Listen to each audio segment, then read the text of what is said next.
بسم الله الرحمن الرحیم نحمده ونصلي على رسوله الكريم اما بعد. دوستانو فاروق اعظم یم. نن پنجشنبه د 1403 هجري شمسي کال اخره ورځ ده. سبا نوی کال پیلیږي.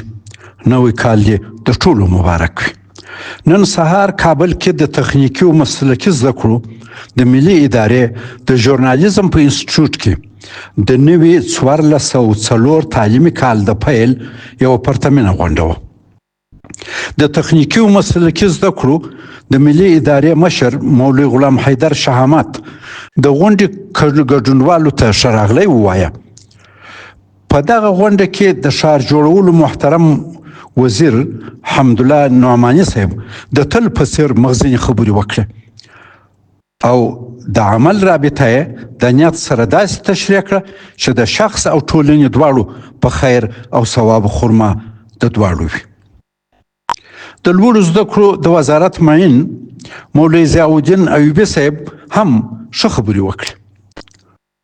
ما هم هلته څه عرایض وړاندې کړم. لومړی مې غونډې ته زموږ د وزیر محترم له عبداللطیف منصور صاحب سلامونه ورسول او بیا مې ورته وویل چې موږ په هیواد کې دوه ډوله زده کړې لرو.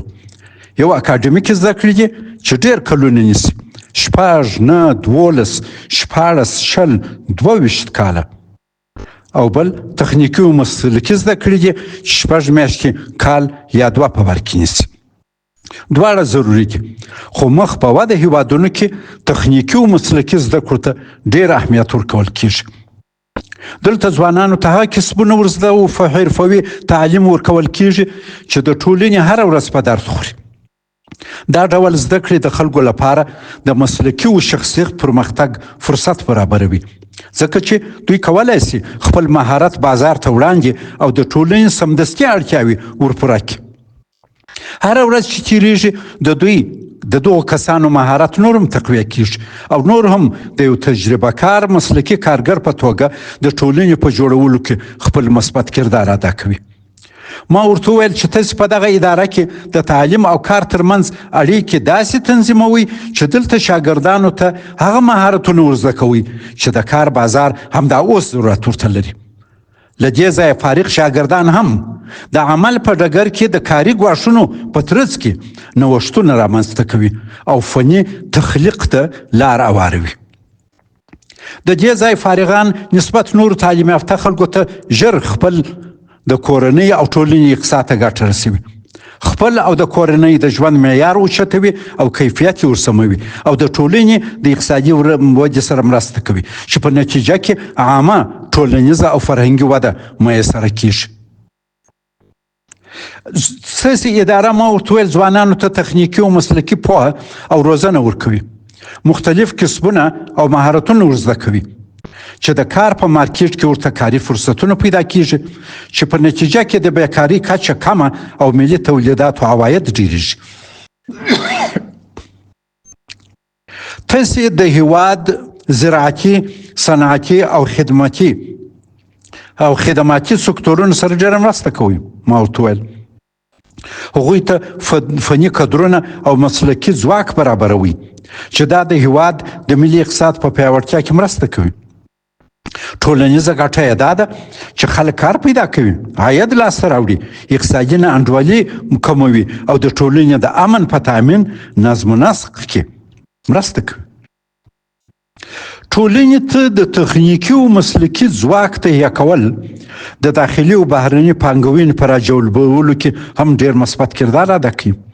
پانګوال تل په دې فکر کې وي چې د پانګونې په صورت کې آیا دوی ارزانه محلي فني او مسلکي کادر د خپلې فابریکې د سم چلولو لپاره پیدا کولی شي.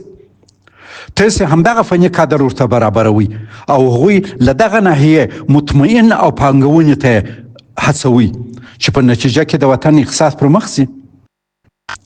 غونډې ته مې وویل چې ما وړم کال او پروسږ کال دواړه په همدغسې غونډو کې تاسو ته عرض کړی و چې زموږ له سلهاوو زره ځوانان همدا اوس د خلیج په هیوادونو کې په سوځانه دښتونو کې خټې کوي، څه ان کیني خښتې موږي او داسې نور شاخه کارونه کوي.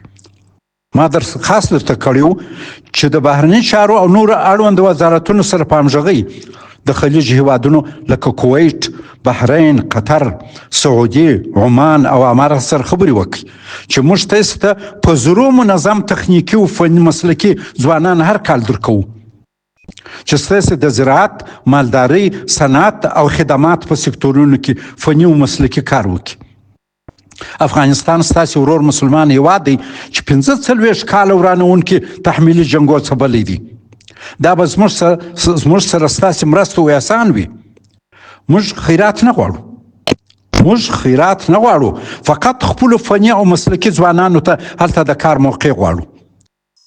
دا به نه یوازې د دغو ځوانانو د کورنیو اقتصاد ښه کړي، وطن ته به یې هم خیر ورسیږي.